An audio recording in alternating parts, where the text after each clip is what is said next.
Pinagkatiwalaan pero naglaho lang na parang bula. Yan ang inirereklamong contractor ng isang mag-anak sa Cavite dahil iniwanang nakatiwangwang ang renovation ng kanilang bahay kahit fully paid na. Tunghayan ang naging aksyon ng inyong Kapuso Action Man.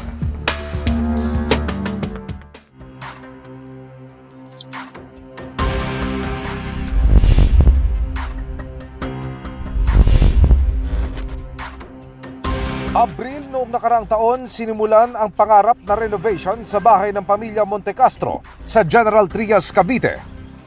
Inutang pa raw ng OFW na kapatid sa Dubai ang kalahating milyong pisong bayad sa contractor na itago natin sa pangalang Tina. Pangako niya, matatapos ang konstruksyon sa loob lang ng 3 buwan. Friend po siya ng ate ko na we trusted and fully paid po kami sa kanya. Pero ang pangakong completion napako at iniwan lang na nakatiwangwang. Even before November, we tried to contact her since, ayun nga po, sinabi ko po earlier na parang on and off po yung dating po ng workers. Until now, wala na pong gumagawa dito.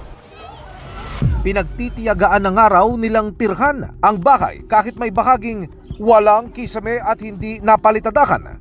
Ang malala pa, hindi nag-iisa ang pamilya Montecastro sa mga nabiktima ng kontraktor. Naaawa nga po sa nanay ko kasi halos araw-araw iniiyakan niya yung bahay namin. Grabe na po yung emotional trauma na binigay niya po sa amin.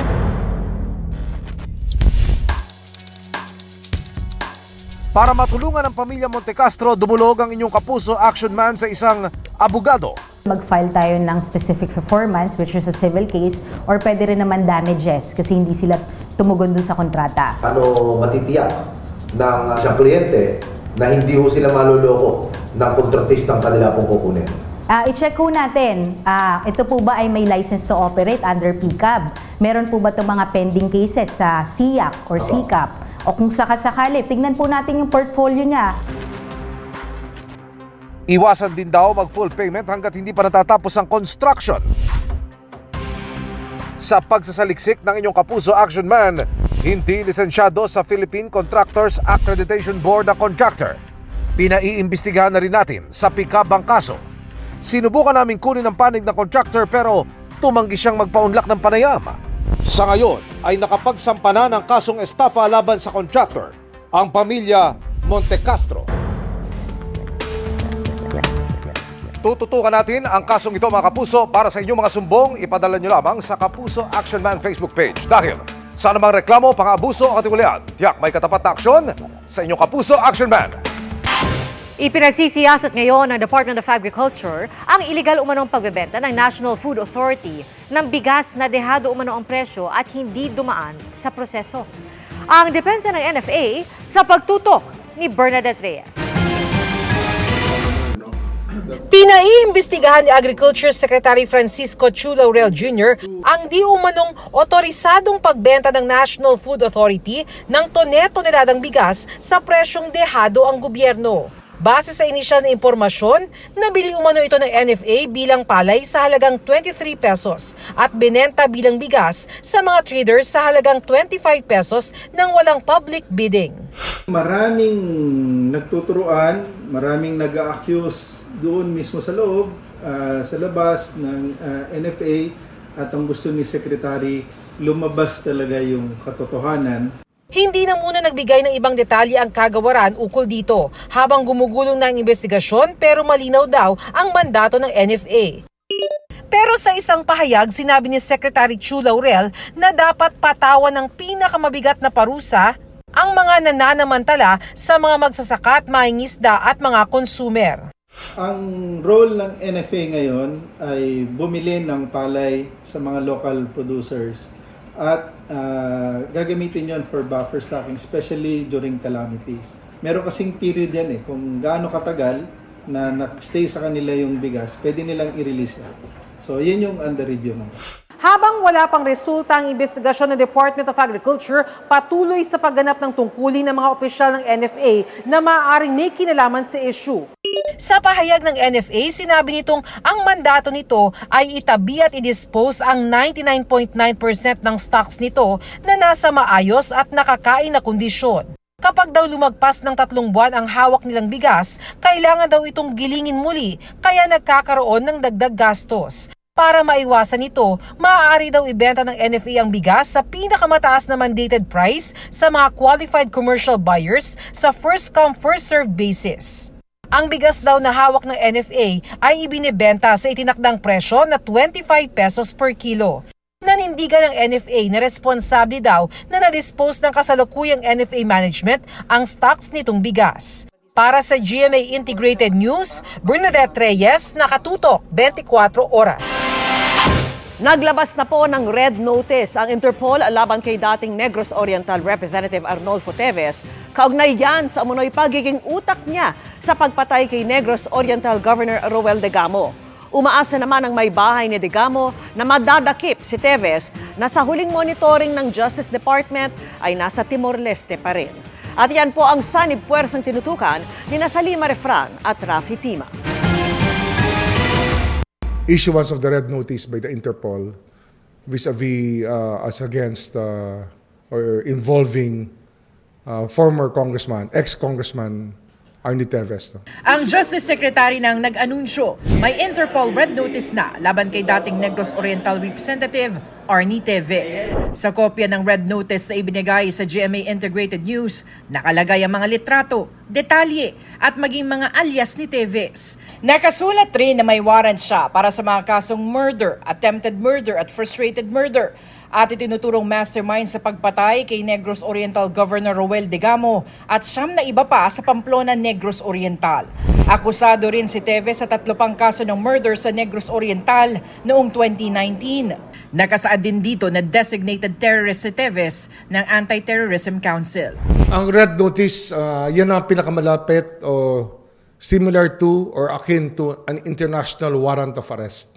At lahat ng miyembro ng Interpol ay put on notice tungkol dito. Aktibo nang hanapin, tsaka pag nag-cross ng mga borders, pumunta na-accost, on notice na talaga lahat na itong taong to ay hinahanap ng batas at dapat panagutin sa mga nangyari mga krimen na siya ay akusado. Sa huling monitoring ng DOJ, nasa Timor-Leste pa rin si Teves kung saan inaapilan niya ang kanyang na-deny na hiling na political asylum. Ayon naman sa DFA, opisyal na ring nakansela ang pasaporte ni Teves. Ibig sabihin, wala nang valid na travel document si Teves mula sa Pilipinas. Ang may bahay naman ng pinaslang na si Governor Roel Degamo umaasa na makikipagtulungan ng Timor-Leste para mahuli si Teves. The fact that his request for asylum was turned down by East Timor, hindi malayong susunod ito na he will be brought home and be made to answer. Pero sabi ng abogado ni Teves, request lamang ang red notice at hindi garantiya para arestuhin ang kanyang kliyente na patuloy umanong humihingi ng political asylum sa pinagtataguang bansa. Nasa sa mga authorities pa rin ng gobyernong yon kung anong gagawin nila with respect to the red notice. Ngayon, kung may political asylum, that may be an exception to the implementation of the request. Sina Degamo at Topacio, kapwa dumalo sa huling preliminary hearing para sa tinaguriang Pamplona Massacre sa Manila RTC Branch 51. Sa June 26, itinakda ng korte ang unang pagdinig para sa kaso ng pagpatay kay Negros Oriental Governor Roel Degamo at 9 na iba pa. Aminado ang mga biktimang nasugatan at mga kaanak ng mga namatay sa insidente na nakakainip na. Pero sa ngalan ng hustisya, magtsatsaga raw sila.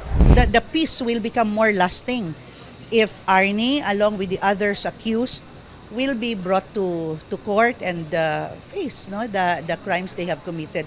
Kami ang gustong mabilis na ito. But of course, we have to recognize that there are certain limitations sa time and motion ng ating mga hukuman. March 4 sa susunod na linggo, mag-iisang taon na ang insidente. Para sa GMA Integrated News, ako si Rafi Tima. At Salima Refran, nakatuto kami 24 oras. Mabilis na chikahan tayo para updated sa showbiz happenings. Making it big across the globe ang inyong Kapuso Network. Dahil sa unparalleled contributions ng network sa Filipino culture at heritage sa Amerika, idineklarang GMA Network Day ang February 27 sa New York. Ito ang kauna-unahang pagkakataon na binigyang ganitong karangalan ang isang Philippine media entity. Ginanap ang proclamation ceremony sa New York State Capitol sa Albany na pinangunahan ni Assembly Member Stephen Raga at dinaluhan ni GMA First Vice President for GMA International Operations, Joseph Francia. Sabi ni Raga, tribute sa profound impact ng Kapuso Network ang pagdiriwang na nagpapalakas ng Filipino-American community. Hindi katang-isip dahil official special guest na ang OPM folk pop band na Ben & Ben sa Mathematics Tour in Manila ni Ed Sheeran next month. Sa isang post, very proud ang banda sa once-in-a-lifetime opportunity. Next level na ang relationship ni Karina at ng grupong Espa at Alchemy of Soul star Lee Jae-wook. Kinumpirma mismo ng kanilang agencies na getting to know each other na ang dalawang stars. Umaasa naman sila sa respeto ng fans sa kanilang private lives. Halos 3 milyong pisong halaga ng expired na makeup products ang nasamsam ng NBI sa 2 warehouse sa Malabon. Pinapalitan daw ang expiration date saka ibinebenta online. Nakatutok si John Consulta. Exclusive. Bit-bit ang search warrant. Pinasok ng NBI Intellectual Property Rights Division ang 2 warehouse na ito sa Malabon. Pupunta kami na pagpunta ng church at hanapin yung mga expired product. Na magsimulang maghalughog, tumambad na ang kahong-kahong mga beauty and cosmetic products na pawang mga expired na pero ibinebenta pa rin online. Unang inakalang mga counterfeit ang mga ibinebenta sa social media pero nabisto ng NBI na ibinebenta pa rin ang mga expired na produktong para dapat sa destruction sa mga disposal facility. Binubura yung expiry date or tinatamper para pwede pa maibenta sa merkado.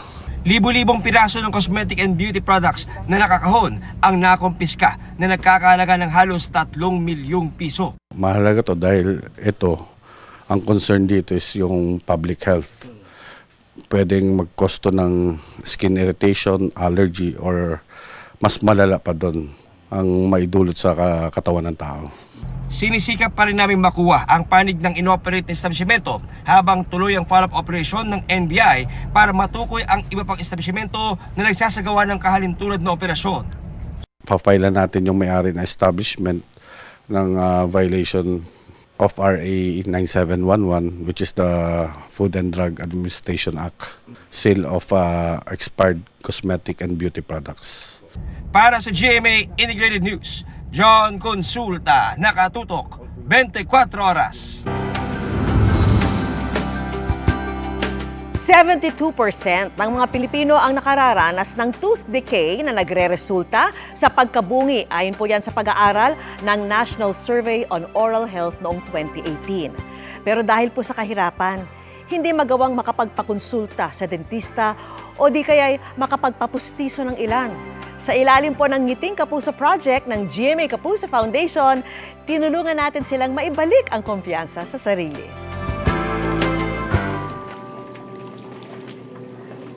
Sa bawat labahing kanyang tinatanggap, ang pag-asa ni Ramona na makaipon ng pera pampagawa ng pustiso.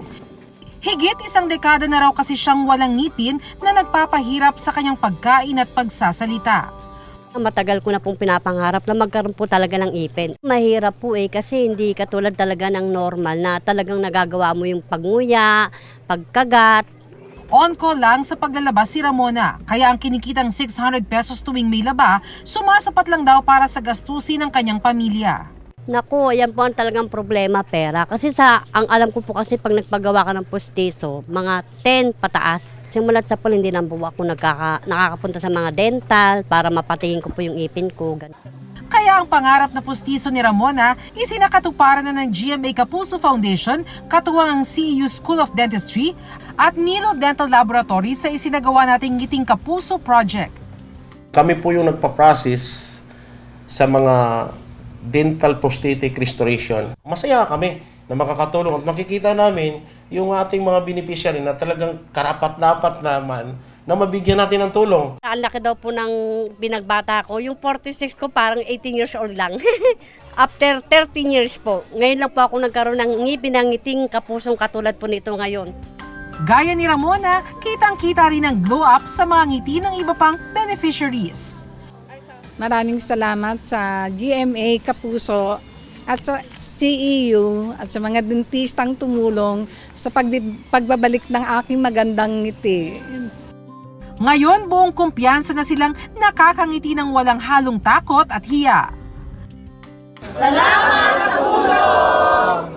Sa mga nais mag-donate, maaaring magdeposito sa aming bank accounts o magpadala sa Cebuana Luwilier. Pwede ring online via GCash, Shopee at Lazada.